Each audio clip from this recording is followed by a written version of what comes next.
America ഇറാനോട് മുന്നോട്ട് വെച്ചിരിക്കുന്ന ഉപാധികളിൽ ഏറ്റവും പ്രധാനപ്പെട്ട ഒന്ന് യുറേനിയം സമ്പുഷ്ടീകരണത്തിന്റെ തോത് കുറയ്ക്കണം എന്നാകും. മറ്റൊന്ന് ബാലിസ്റ്റിക് മിസൈലുകളുടെ നിർമ്മാണവും അത് ഉപയോഗിക്കുന്നതിലുള്ള അതിന്റെ നിർമ്മാണവുമായി ബന്ധപ്പെട്ടുള്ള കാര്യങ്ങൾ 5 വർഷത്തേക്ക് അത് മരവിപ്പിക്കണം, ചുരുങ്ങിയത് 5 വർഷത്തേക്കെങ്കിലും മരവിപ്പിക്കണം എന്നാകും. അതിനുമപ്പുറത്താണ് ഹോർമുസ് കടലിടുക്ക് അത് പൂർണ്ണ അധികാരത്തോടു കൂടി മറ്റ് രാജ്യങ്ങൾക്കും ഉപയോഗിക്കാൻ പറ്റുന്ന തരത്തിൽ ലോക വ്യാപാര രംഗത്തെ ഒരു വലിയ ഞരമ്പായി പ്രവർത്തിക്കാൻ ഹോർമുസിനെ സ്വതന്ത്രമായി തുറന്നുവിടുക എന്നുള്ള ഒരു ആശയം കൂടി സ്വാഭാവികം അമേരിക്ക മുന്നോട്ട് വെക്കും. ഈ 3 കാര്യങ്ങളിലും പിന്നോട്ട് പോകാൻ ഞങ്ങളില്ല എന്ന് ഇറാൻ പലകുറി വ്യക്തമാക്കിയതാണ്. അപ്പോൾ അമേരിക്കയുടെ ഏറ്റവും പ്രധാന ഉപാധികൾ തന്നെ സ്വാഭാവികമായും ഇറാൻ തള്ളാനുള്ള സാധ്യത നമ്മൾ മുന്നിൽ കാണണം. അങ്ങനെയെങ്കിൽ ഈ ചർച്ച എവിടെ വരെ എത്തും എന്നുള്ളൊരു വളരെ പ്രധാനപ്പെട്ട ഒരു ചോദ്യം കൂടിയുണ്ട്.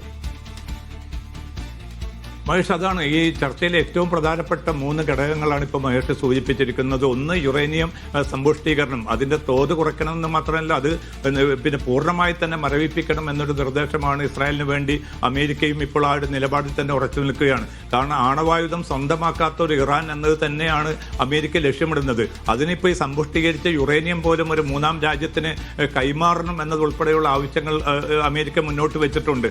അതോടൊപ്പം തന്നെയാണ് ബാലിസ്റ്റിക് മിസൈൽ പദ്ധതി.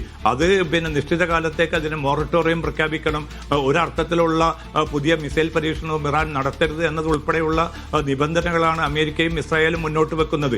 ഈ 2 കാര്യങ്ങളും നേരത്തെ തന്നെ ഇറാൻ നിരാകരിച്ചതാണ്. ഇത് തങ്ങളുടെ പരമാധികാരവുമായി ബന്ധപ്പെട്ട വിഷയങ്ങളാണ്, തങ്ങളുടെ സുരക്ഷയുമായി ബന്ധപ്പെട്ട വിഷയങ്ങളാണ്. ഇക്കാര്യത്തിൽ ഒരു കോംപ്രമൈസും ഉണ്ടാവുകയില്ല.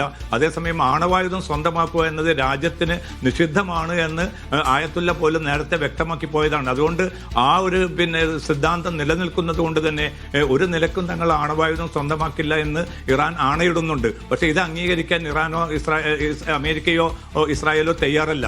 ഒന്ന്. രണ്ടാമത്തത് പിന്നെ ഈ ഹോർമുസ് കടലിടുക്കുമായി ബന്ധപ്പെട്ട് അതിന്റെ പ്രാധാന്യം ഇറാൻ ഈ 39 ദിവസം കൊണ്ട് തിരിച്ചറിഞ്ഞിട്ടുണ്ട്. ഒരു ചർച്ചയ്ക്ക് പോലും ഇപ്പോൾ അമേരിക്കയെ നിർബന്ധിതമാക്കിയത് ഈ ഹോർമുസിന് മേലുള്ള തങ്ങളുടെ നിയന്ത്രണവും ഈ കപ്പലുകൾക്ക് ഏർപ്പെടുത്തിയിരിക്കുന്ന വിലക്കുമാണ്. അതുകൊണ്ട് ഈ ഹോർമുസിന്റെ നിയന്ത്രണം നഷ്ടപ്പെട്ടു കഴിഞ്ഞാൽ തങ്ങളുടെ ഏറ്റവും പ്രധാനപ്പെട്ട ഒരു കാർഡ് നഷ്ടപ്പെടും.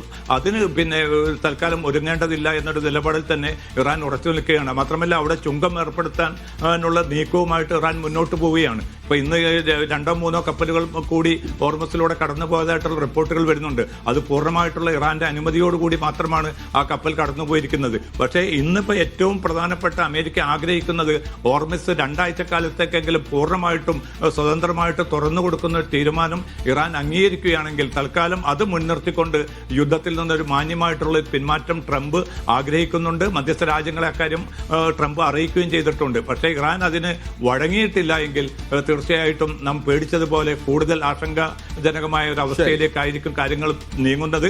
അതുകൊണ്ടാണ് ഇന്നും നാളെയും നടക്കുന്ന ഇസ്ലാമാബാദ് വളരെ സുപ്രധാനമായിട്ടുള്ള നിമിഷങ്ങളിലൂടെയാണ് കടന്നു പോകുന്നത്. ഇറാൻ അമേരിക്ക ചർച്ച, അതിന്റെ ഒരു റിസൾട്ട് എങ്ങനെയായിരിക്കും എന്നതിനെ ആശ്രയിച്ചായിരിക്കും പശ്ചിമേഷ്യയിലെ സമാധാന അന്തരീക്ഷം ഉണ്ടാവുക. യുദ്ധം എവിടെ വരെ എത്തിയെന്നുള്ള ചോദ്യത്തിന് നമ്മുടെ വീടുകളിലെ അടുപ്പ് പോലും പുകയാത്ത സാഹചര്യങ്ങളിലേക്ക് എത്തിയ ഒരു ഘട്ടം നമ്മൾ കടന്നിട്ടാണ് നിൽക്കുന്നത്. ഇനിയൊരു സംഘർഷം നമ്മൾ ആരും തന്നെ പ്രതീക്ഷിക്കുന്നില്ല. നമ്മളെക്കാൾ വലിയ തോതിൽ ഈ യുദ്ധത്തിന്റെ കെടുതികൾ നേരിട്ട് അനുഭവിക്കുന്ന ജനത ഇതൊട്ടും ആഗ്രഹിക്കുന്നില്ല. അപ്പോൾ